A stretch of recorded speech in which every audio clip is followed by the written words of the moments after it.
Everyone, welcome to Raj economics and commerce classes.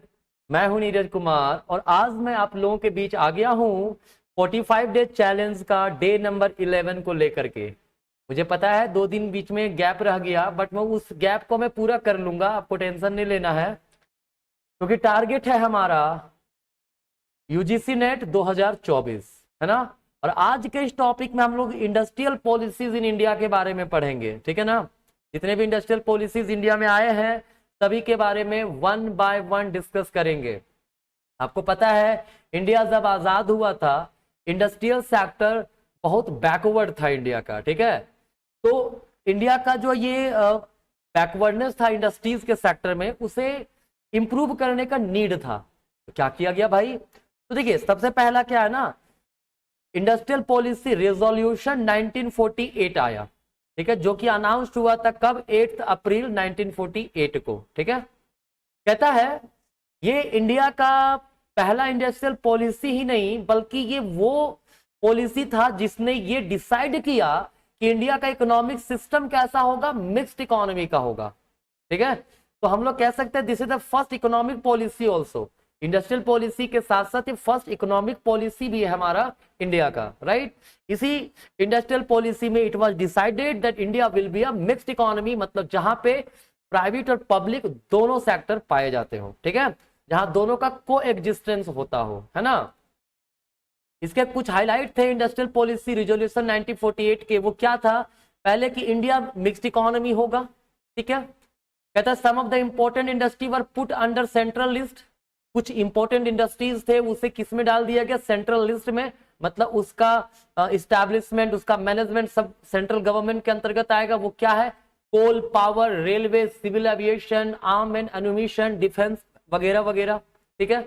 वहीं कुछ industries को छोड़ा गया किसमें? स्टेट लिस्ट में, जिसका जो है वो स्टेट गवर्नमेंट जो है, स्टेट वगैरह जो है वो उसका डेवलपमेंट वगैरह करेगी, जैसे paper, medicine, textile, cycle, rickshaw, two wheelers वगैरह।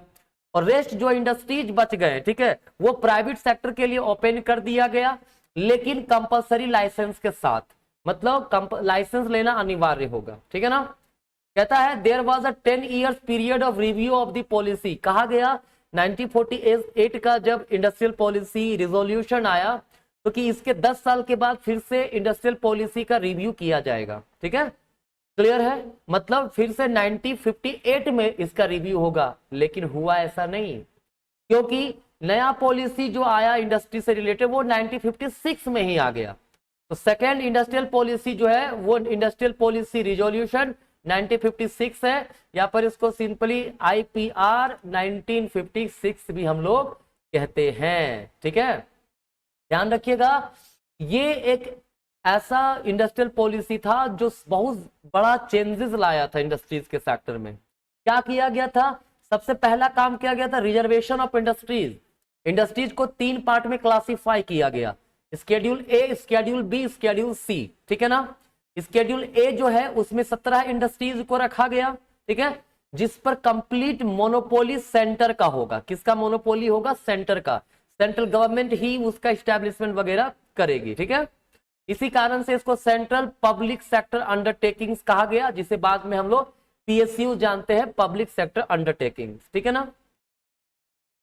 स्केड्यूल बी में कितना इंडस्ट्री थे? 12 इंडस्ट्रीज थे, ठीक है, जिसमें स्टेट गवर्नमेंट जो है, सपोज किया गया, ये माना गया कि स्टेट गवर्नमेंट जो है वो इनिशिएट लेंगे, ठीक है, follow up by the private sector. Private sector भी उसमें रहेगा, लेकिन कब? लेकिन सेंट्रल गवर्नमेंट के रूल्स रेगुलेशन के अंतर्गत, है ना। दूसरी बात, जो भी प्राइवेट सेक्टर इसमें एस्टेब्लिशमेंट करेंगे उसको कंपलसरी लाइसेंस लेना अनिवार्य होगा। ध्यान रखिएगा, इस स्केड्यूल बी में ना तो पूरी तरह मोनोपोली स्टेट का है, ना पूरी तरह प्राइवेट का है। सेंट्रल गवर्नमेंट भी कर सकती है इसमें, ठीक है ना। क्लियर है? तो ये ध्यान रखिएगा, जिस तरह स्केड्यूल ए में सिर्फ सेंट्रल ही कर सकता है, बी में ऐसा नहीं था। बट बी में जनरली किसके लिए खोला गया? स्टेट एंड प्राइवेट सेक्टर के लिए, और private sector with compulsory licensing, ठीक है ना। वहीं स्केड्यूल सी जो था, जितने भी इंडस्ट्री स्केड्यूल ए और बी में रह गए, उसके अलावा जो भी इंडस्ट्रीज थे उन सब इंडस्ट्रीज को किस में रखा गया? हमारा रखा गया स्केड्यूल सी में, ठीक है ना। ध्यान रखिएगा इस चीज को। क्लियर है? एक चीज और ध्यान रखने वाली बात है, कहता है इसमें जो state and were subject to control and regulation in the term of industrial development and regulation act. इसमें जो भी इंडस्ट्रीज वगैरह स्टैब्लिश होंगे वो सही से फिट बैठ रहे हैं, लाइसेंस किसको देना है नहीं देना है, ये काम किसका था, industrial development and regulation act के तहत, ठीक है, होगा वो। क्लियर है। और क्या किया गया 1956 में, सबसे पहला काम तो हमारा क्या हो गया, रिजर्वेशन ऑफ इंडस्ट्रीज हो गया। रिजर्वेशन ऑफ इंडस्ट्रीज के बाद अगर हम बात करें, ठीक है, तो और क्या किया गया, प्रोविजन ऑफ लाइसेंसिंग। ये प्रोविजन ऑफ लाइसेंसिंग क्या है भाई, अगर हम बात करें प्रोविजन ऑफ लाइसेंसिंग का, तो कहा कि जो all the schedule B industries and the number of schedule C industry came under this provision, ठीक है, मतलब जितने भी स्केड्यूल बी में इंडस्ट्रीज थे जो प्राइवेट सेक्टर स्टैब्लिश करेंगे और कुछ इंडस्ट्रीज थे जो स्केड्यूल सी में आएंगे, उन लोगों को लाइसेंस लेना अनिवार्य है। इसी कारण से इस प्रोविजन को लाइसेंस कोटा परमिट राज भी कहते हैं हम लोग। क्या बोलते हैं, लाइसेंस कोटा परमिट राज, ठीक है। नेक्स्ट है एक्सपेंशन ऑफ पब्लिक सेक्टर। इसमें कहा गया पब्लिक सेक्टर जो है अंडरटेकिंग जो है, ठीक है, उसका और ज्यादा से ज्यादा एक्सपेंशन किया जाए।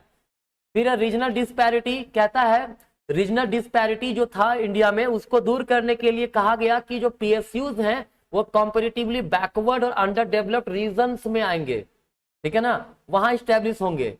बाकी ये अपोजिट है with the law of location. Law of location कहता है बैकवर्ड एरिया नहीं, वो कहता है जहां पे सब तरह के रिसोर्सेज अवेलेबल हो, ठीक है, वहां पे इंडस्ट्री स्टैब्लिश करना। लेकिन इसमें कहा गया जो पीएसयूज है उसे कहाँ डेवलप किया जाएगा, जो बैकवर्ड रीजन है, जो अंडर डेवलप्ड एरियाज हैं वहां पे, ठीक है ना, कोई दिक्कत नहीं यहां तक।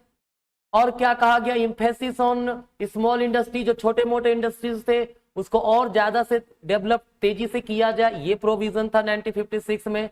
एग्रीकल्चरल सेक्टर के बारे में भी प्रायोरिटी के तौर पे देखा गया, ठीक है, तो ये सब 1956 के इंडस्ट्रियल पॉलिसी रिजोल्यूशन में कहा गया है, ठीक है ना।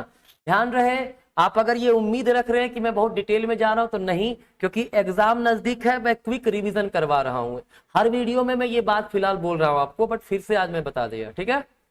चलिए नेक्स्ट है इंडस्ट्रियल पॉलिसी स्टेटमेंट 1969। देखिए ये बेसिकली अगर नया इंडस्ट्रियल पॉलिसी नहीं था, ये स्टेटमेंट था जो 1956 बना, उसमें कुछ शॉर्टकमिंग्स थे, कुछ ड्रॉबैक्स थे, ठीक है। इसके लिए 1969 का इंडस्ट्रियल पॉलिसी लाया गया। कहा गया कि जो 1956 का इंडस्ट्रियल पॉलिसी था उसमें लाइसेंसिंग पॉलिसी में बहुत सारे प्रॉब्लम्स थे, उसका बहुत सारा कंप्लेन आ रहा था, ठीक है। क्या किया गया इसमें, सबसे पहला काम किया गया, याद रखिएगा, monopolies and trade restrictive practice मतलब एमआरटीपी एक्ट पास किया गया। किस इंडस्ट्रियल पॉलिसी में, 1969 में। क्लियर है, क्यों किया गया, ताकि जो इंडस्ट्रीज है उसका सेंट्रलाइजेशन ना हो जाए, कंसंट्रेट ना कर जाए एक ही जगह पे, ठीक है। कहा गया, इसमें कहा गया था ऐसा फर्म जो 25 करोड़ का एसेट्स है, ठीक है, वो आते थे इसके अंतर्गत, मतलब अगर किसी प्रकार का एक्सपेंशन करना चाहते हैं, ग्रीनफील्ड है ना, वेंचर टेक ओवर करना चाहते हैं अदर फर्म्स का, ठीक है, तो वो गवर्नमेंट ऑफ इंडिया से वो क्या करेंगे, परमिशन लेना पड़ेगा, ठीक है, एज पर दी एमआरटीपी एक्ट, है ना। याद रखिएगा, such firm came to be known as MRTP companies, मतलब वैसे फर्म जो इस 25 करोड़ वाले एसेट्स वाले के अंतर्गत आते थे, जो परमिशन लेने के लिए एलिजिबल थे, उन्हें एमआरटीपी क्या कहा गया, एमआरटीपी एक्ट कहा गया, ठीक है, सॉरी एमआरटीपी कंपनीज कहा गया। बाद में ये जो लिमिट था 25 करोड़ का, उसे बढ़ा के 50 करोड़ किया गया 1980 में, फिर 100 करोड़ किया गया 1985 में, ठीक है ना। आगे अगर बढ़े, इसमें इतना ही जानना है, बहुत ज्यादा इसमें जानना आपको नहीं है। क्लियर। नेक्स्ट है इंडस्ट्रियल पॉलिसी स्टेटमेंट ऑफ 1973, है ना। इसमें क्या किया गया, सबसे पहला ना कोर इंडस्ट्री का कंसेप्ट लाया गया। कोर इंडस्ट्री मतलब बेसिक इंडस्ट्रीज, इंफ्रास्ट्रक्चरल इंडस्ट्रीज जो थे उसे कोर इंडस्ट्री कहा गया, ठीक है। 6 इंडस्ट्रीज में थे, कौन कौन, iron and steel, cement, coal, crude oil, oil refining and electricity, ठीक है ना। कहता है आउट ऑफ 6 कोर जो इंडस्ट्रीज डिफाइन किए गए, इसमें प्राइवेट सेक्टर में apply for licence for the industry which were not the part of schedule A. देखो इसमें कहा गया ना, जो 1956 जो हमारा का रिजोल्यूशन था उसमें शेड्यूल ए जो नहीं था, स्केड्यूल ए में जो इंडस्ट्री नहीं थे इसमें से, उन सब में प्राइवेट सेक्टर आ सकते थे, इन्वेस्टमेंट कर सकते थे। ठीक है, क्लियर है? आगे ध्यान दीजिएगा। और क्या कहा गया, कहता है सम इंडस्ट्री में put under reserve list in which only small and medium industries would be set up. कुछ इंडस्ट्री को रिजर्व रखा गया, उसमें हैवी इंडस्ट्री इन्वेस्ट नहीं कर सकता था, सिर्फ स्मॉल और मीडियम स्केल इंडस्ट्रीज को ही रखा गया। साथ ही साथ ज्वाइंट सेक्टर का कंसेप्ट डेवलप किया गया, मतलब ऐसा इंडस्ट्री जिसमें पार्टनरशिप होगा, किसके, among central, state and private sector. ठीक है, मतलब ये तीनों मिल करके अगर किसी इंडस्ट्रीज का एस्टेब्लिशमेंट वगैरह कर रहे हैं तो वो ज्वाइंट इंडस्ट्री का कंसेप्ट था। ठीक है ना, आगे क्या था भाई, और कहा कि गवर्नमेंट ऑफ इंडिया जो है वो फेस कर रहा था फॉरेन एक्सचेंज क्रंच से लेकर रिलेटेड। ठीक है, तो इसके लिए जो है ना फॉरेन एक्सचेंज रेगुलेशन एक्ट फेरा पास किया गया था 1973 में।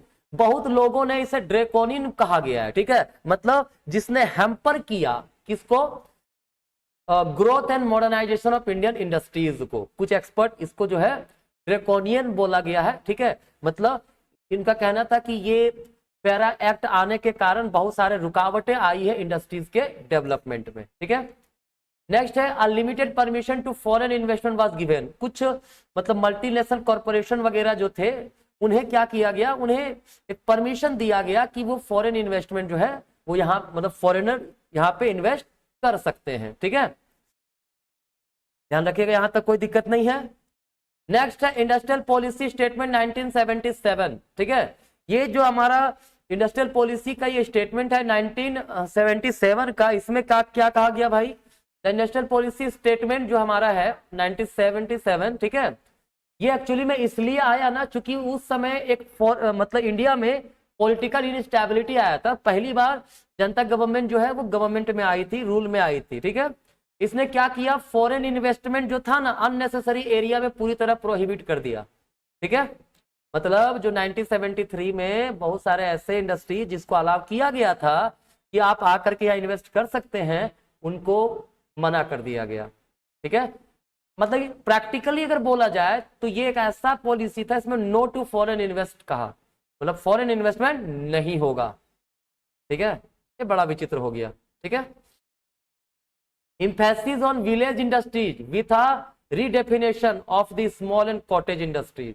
मतलब जो विलेज इंडस्ट्रीज है जिन्हें स्मॉल एंड कॉटेज इंडस्ट्रीज के रूप में डिफाइन किया जाने लगा। ठीक है, फिर कहता है डिसेंट्रलाइज्ड इंडस्ट्रियलाइजेशन वाज गिवन, मतलब जो इंडस्ट्रियलाइजेशन है उसे डिसेंट्रलाइज करने की बात कही गई, मतलब लोअर टू अपर हर जगह डेवलपमेंट हो, और इसके लिए डिस्ट्रिक्ट इंडस्ट्रियल सेंटर को इस्टेब्लिश किया गया था। क्यों किया गया था, ताकि स्मॉल एंड कॉटेज इंडस्ट्रीज का मास स्केल में डेवलपमेंट हो सके। ठीक है, फिर क्या था भाई, serious attention was given on the level of production and price of essential commodity of everyday use.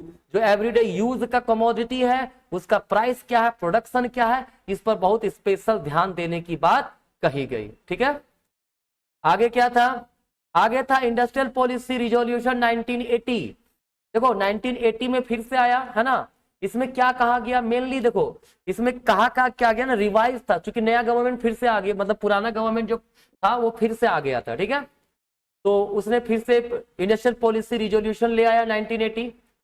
पहला बात कहा गया foreign investment via technology transfer route was allowed again. जो 1977 में बैन कर दिया गया इंडस्ट्रियल पॉलिसी, जो फॉरेन इन्वेस्टमेंट को फिर से ले आया गया। एमआरटीपी का लिमिट 50 करोड़ कर दिया गया। ठीक है, डीआईसी जो था डिस्ट्रिक्ट इंडस्ट्रियल सेंटर्स, ये कंटिन्यू रखा गया। Industrial licensing was simplified, licence लेना थोड़ा सा सिंपल किया गया। ओवरऑल लिबरल एटीट्यूड, मतलब लिबरल एरिया को चुना गया। ठीक है, मतलब प्राइवेट इंडस्ट्री अपना एक्सपेंशन कर सके, ये सब चीजों पे ध्यान दिया गया। ठीक है ना, अब था न्यू इंडस्ट्रियल पॉलिसी 1991। क्या था हमारे पास अब नया न्यू इंडस्ट्रियल पॉलिसी 1991। इसमें क्या हुआ भाई, देखो हुआ क्या ना, एक प्रकार का अगर देखा जाए ये तो जो इंडस्ट्रियल पॉलिसी जितना चल रहा था प्रकार से पूरी तरह से चेंज करने की बात कही गई। पूरा इंडियन इकोनॉमी का शेप नेचर पूरा बदल के रख दिया ये पॉलिसीज ने। ठीक है, सरकार अब नए मूड में था। क्यों ऐसा हुआ, सिचुएशन ही क्यों आया, क्योंकि न्यू इकोनॉमिक रिफॉर्म हुआ था 1991 में, तो उसी के तहत न्यू इंडस्ट्रियल पॉलिसी आया था।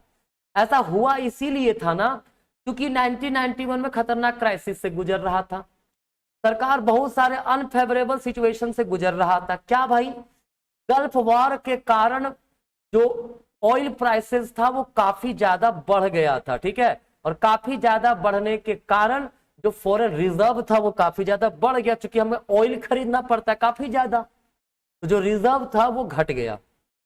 तो क्या हुआ और क्या हुआ और क्या रीजन था भाई, sharp decline in private remittance from the overseas Indian workers. Gulf war चल रहा था, गल्फ वॉर के कारण जो है इंडियन वर्कर्स जो थे वो रेमिटेंस नहीं भेज पा रहे थे। इन्फ्लेशन पिक हो गया था, 17% लगभग बढ़ गया था। ग्रॉस फिजिकल डेफिसिट जो था सेंटर का वो 8.4% ऑफ जीडीपी हो गया। By the month of June 1991 India's foreign exchange had declined to just 2 week of import coverage. न तो 1991 में इंडिया का जो हमारा फॉरेन एक्सचेंज रिजर्व था वो सिर्फ और सिर्फ 2 सप्ताह का इंपोर्ट कवर कर सकता था, इतना कम बचा था, हालात इतने खराब थे, ठीक है। तो इंडिया को लोन वगैरह लेना पड़ा उसमें आईएमएफ से, वर्ल्ड बैंक से, ठीक है। तो हम डिस्कस करेंगे वो न्यू इकोनॉमिक रिफॉर्म वाले टॉपिक में, अभी नहीं। हाईलाइट क्या था भाई इसमें, पहला हाईलाइट था D reservation of the industries. जो इंडस्ट्रियल पॉलिसी रिजोल्यूशन 1956 में जितने इंडस्ट्रीज थे उसको घटाया गया, 17 इंडस्ट्री थे सेंटर में, अब सिर्फ 8 कर दिया गया। फिलहाल प्रेजेंट में तो पार्शियली फुल्ली सिर्फ 2 ही है, एटॉमिक एनर्जी एंड रेलवे, यही सेक्टर है जिसमें सिर्फ सेंट्रल गवर्नमेंट ही स्टैब्लिशमेंट कर सकता है, बाकी अलाउड नहीं है, ठीक है। और क्या किया गया, D licensing of the industries. कहता है अब लाइसेंस लेना बहुत ज्यादा अनिवार्य नहीं था, है ना, क्लियर है। अभी प्रेजेंट में कहा जाता है कि सिर्फ 5 ऐसे सेक्टर है जहां पे इंडस्ट्री लेना अनिवार्य है। Aerospace and defence related, electronics कोई बना रहा है तो गन पाउडर बना रहा है, जो एक्सप्लोसिव एंड डेंजरस मतलब आइटम्स बना रहा है, dangerous chemical, tobacco, cigarette and related product, alcoholic drinks, ठीक है। ये सब में लाइसेंस लेना अभी भी अनिवार्य है, बाकी सबको घटा दिया गया। बाय द वे 1991 में जो लाइसेंस लेना अनिवार्य था उसको कम करके कट डाउन करके 18 किया गया था, बट प्रेजेंट में 5 है जिसको लाइसेंस लेना कंपलसरी है, ठीक है ना। Abolition of MRTP limit. MRTP limit पहले 25 करोड़ था, फिर 50 करोड़ हुआ, फिर 100 करोड़ हुआ, लेकिन इसको हटा दिया गया 2002 में और उस जगह पे कंपटीशन एक्ट आया।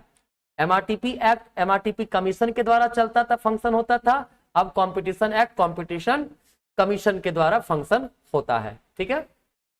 और क्या किया गया, लोकेशन ऑफ इंडस्ट्री। देखिए लोकेशन ऑफ इंडस्ट्री बड़ा इंपॉर्टेंट चीज था, कोई इंडस्ट्री कहीं पर भी नहीं खुल जाएगा ना, तो जो इंडस्ट्रीज है वो 2 तरह से क्लासिफाइड किया जाने लगा, एक polluting industry, non polluting industry, ठीक है। कहता है नॉन पॉल्यूटिंग इंडस्ट्री जो वो कहीं भी सेटअप किया जा सकता है, कोई दिक्कत नहीं है, बट जो पॉल्यूटिंग इंडस्ट्रीज है उसके लिए कहा गया है at least 25 kilometre away from the million cities, जहां मिलियन लोग रहते हैं वहां से कम 25 किलोमीटर के दूरी में आपको इंडस्ट्री स्टैब्लिश करना है, ठीक है। तो ये था brief knowledge of industrial policy resolution, मतलब इंडस्ट्रियल पॉलिसीज इन इंडिया। मुझे उम्मीद है आपको ये वीडियो हेल्पफुल रहा होगा, आपके लिए, आपके एग्जाम में काम आएगा। जितनी चीजें मैंने बताया सबको जरूर दिमाग में रखिएगा, ठीक है ना। तो आज का यहीं तक, मिलेंगे नेक्स्ट क्लास में, तब तक के लिए आप सभी को धन्यवाद।